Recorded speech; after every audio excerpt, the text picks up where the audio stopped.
बटाटाबरा कबाब किंवा पालक मटरची टिक्की करायला साधी सोपी आहे। त्यासाठी इथे मी मध्यम आकाराची पालकची जोडी स्वच्छ धुवून निवडून घेतलेली आहे।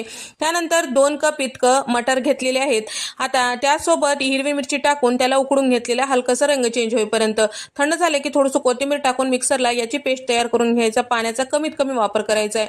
याला छान बाइंडिंग येण्यासाठी इथे आपल्याला 1 कपभर इतकं बेसन पीठ छान असं भाजून घ्यायचं आहे। एक खलबत्त्यात कुटून घेतलेलं जाडसर असं आलं लसणाचं पेस्ट टाकून घेतलेलं आहे। एक मोठ्या आकाराचा उकडलेला बटाटा किसून यामध्ये टाकून घेतलेला आहे। भाजून घेतलेलं बेसन पीठ टाकायचं, लागेल तसं कॉर्नफ्लोअर टाकायचं, चवीपुरतं मीठ, चाट मसाला, धने पावडर, जिरे पावडर, काळे मिरी पूड यामध्ये टाकून घेतलेलं आहे।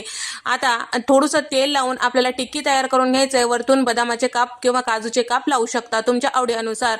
आणि थोड्याशा तेलावर आपल्याला हे टिक्की छान असं कुरकुरीत होईपर्यंत परतून घ्यायचं आहे। मोठ्या गॅसवर परतायचं नाही। आणि त्यासोबत या पद्धतीने झालं की तुम्ही खाऊ शकता। आवडल्यास व्हिडिओ लाईक करा, चॅनलला सबस्क्राईब करा। संपूर्ण रेसिपी